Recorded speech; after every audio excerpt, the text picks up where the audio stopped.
से आ रहे हैं। मैम आप कहाँ से? हम जयपुर से ही जयपुर हैं। से। मैम कितनी आस्था है माता रानी के प्रति, और 10 दिन तो माता रानी के आप पूरी भक्ति के अंदर लीन रहते हैं? हाँ बिल्कुल, हम लोग आते हैं। हमारी तो पूरी फैमिली, पीढ़ी दर पीढ़ी हमारी पूरी फैमिली मैया से ही जुड़ी हुई है। हाँ। हम लोग माता के पंथ के ही हैं, तो हमारी पूरी फैमिली। तो मतलब पूरा आशीर्वाद है माता रानी का? बिल्कुल बिल्कुल पूरा आशीर्वाद है।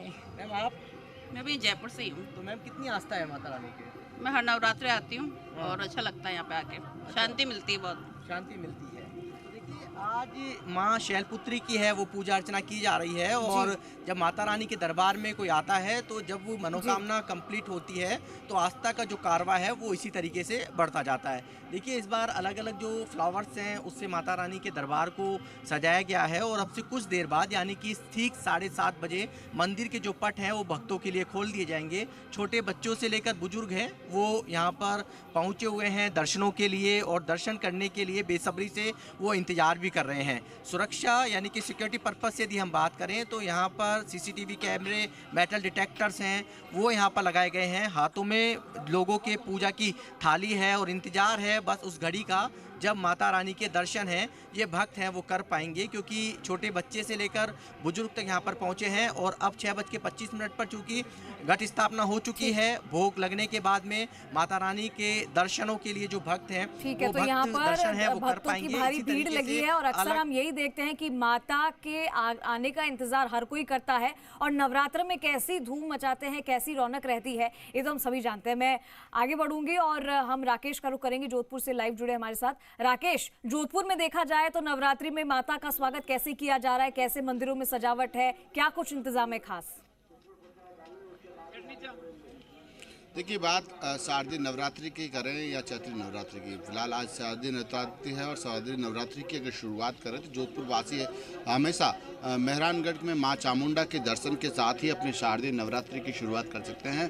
निश्चित रूप से मैं मेहरानगढ़ किले के बाहर खड़ा हूं, वहां से जो है श्रद्धालुओं का जो है मंदिर में प्रवेश शुरू कर दिया गया है। ठीक 7 बजे जो है मंदिर के पट जो है वो खोल दिए गए। आप देख सकते हैं श्रद्धालु जो है माँ चामुंडा के दर्शन के लिए अंदर जा रहे हैं, और निश्चित रूप से वहाँ मंदिरों के पट खोलने के बाद जो जोधपुर वासी है पहले सूर्य की पहली भोर के साथ ही मां चामुंडा के दर्शन कर शारदीय नवरात्रि की अपनी शुरुआत करते हैं। निश्चित रूप से आप देख सकते हैं कि कितनी लंबी कतार है मंदिर परिसर में श्रद्धालुओं की।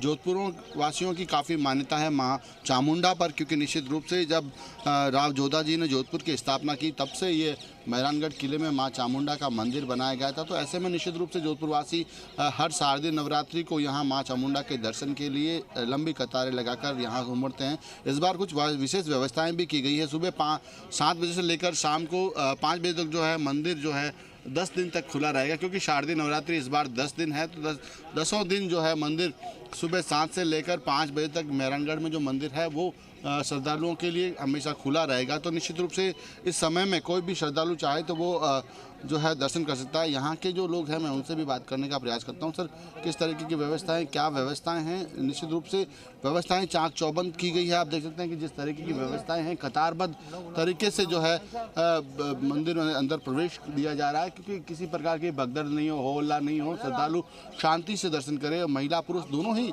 यहाँ अलग नहीं, कतार बन एक ही कतार में जिस तरीके से जा रहे हैं। निश्चित रूप से अच्छी व्यवस्थाएं देखने को मिल रही है। मैं यहाँ के जो प्रबंधक हैं उनसे बात, सर किस तरीके की व्यवस्थाएं की गई जिस तरीके से इस बार 7 बजे से लेकर 5 बजे तक श्रद्धालुओं के लिए मंदिर परिसर खुला रहेगा? सबसे पहले तो हमने ये बैरिकेडिंग करी है जो कि राइट अप टू मंदिर तक है। बीच वहाँ पे जूते खोलने के लिए और पानी, हाथ वाथ, प्रसाद और सब रखने के लिए अलग अलग अरेंजमेंट्स हैं।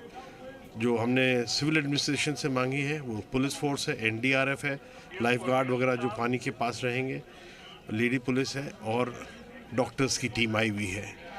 जो भी किसी को किसी भी तरह का कुछ हो तो हम उस परिस्थिति के लिए हम तैयार हैं। Thank you. सर, महाराजा भी दर्शन करने आएंगे, मंदिर में पूजा करेंगे, वो उनका टाइमिंग वगैरह? उनका टाइम 11:30 के बाद और 12:50 के बीच में कभी भी आ सकते हैं। तो मंदिर परिसर की ओर से जिस तरीके से बताया गया कि निश्चित रूप से महाराजा अगस्त सिंह जी भी जो है वो मंदिर परिसर में दोपहर को पूजा अर्चना करने यहाँ जरूर पधारेंगे, और जिस तरीके से श्रद्धालुओं के लिए अच्छी व्यवस्थाएं की गई इस बार, अलग अलग बैरिकेड्स लगाने के साथ ही मंदिर परिसर में जो है भक्तों को सुबह से लेकर शाम तक इस बार दर्शन करने की सुविधा दी गई है। और साथ में अलग अलग जगह पर जो है पेयजल की व्यवस्था की गई है, चाय नाश्ते की भी व्यवस्था की गई है। श्रद्धालुओं के लिए मंदिर परिसर में अलग अलग प्रसाद की व्यवस्था की गई है, और खासतौर से पॉलीथीन जो है पूरी तरीके से बैन किया गया है। पॉलीथीन किसी प्रकार का यहाँ जो है परिसर में अलाउ नहीं किया जाएगा, क्योंकि पॉलीथीन से जो पर्यावरण को क्षति पहुंचती है तो उसका भी खास ख्याल रखा गया है।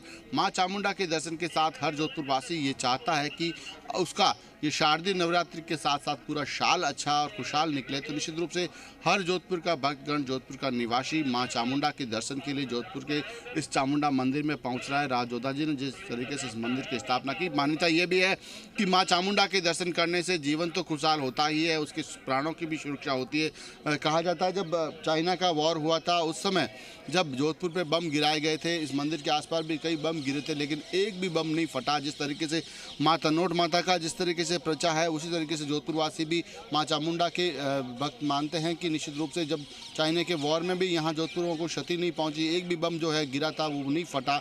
तो निश्चित रूप से उस समय से ज़्यादा ही मान्यता बढ़ गई है इस मंदिर की, क्योंकि माँ चामुंडा जोधपुर की रक्षा करती है, ऐसा लोगों का मानना है। जी बिल्कुल राकेश, और यही माँ की महिमा है, यही उनका चमत्कार है कि हर चीज़ जो हम सोचते हैं वो उसके बहुत परे होती है। दीपक, एक बार फिर से मैं आपके पास आना चाहूँगी। आप वहाँ की व्यवस्थाओं के बारे में बता रहे थे, और क्योंकि लोगों की भीड़ बहुत ज़्यादा होने वाली है 9-10 दिनों में, तो कैसी कुछ व्यवस्थाएं 9-10 दिनों में रहने वाली है? आज जो पूजा का समय है वो कितना रहने वाला है? कितनी बार वहाँ पर पूजा अर्चना होगी?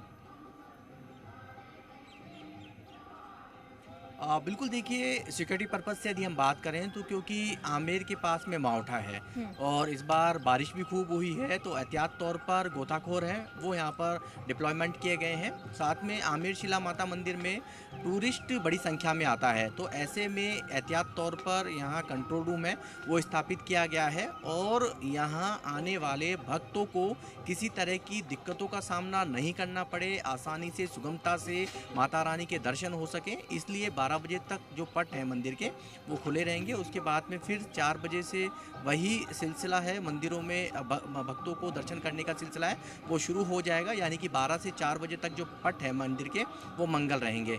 और सिक्योरिटी पर्पज़ की यदि हम बात करें तो यहाँ पर पुलिस का जो जाब्ता है वो तैनात किया गया है। इतना ही नहीं, जयपुर में 10 दिन तक अलग अलग जगहों पर आयोजन होंगे।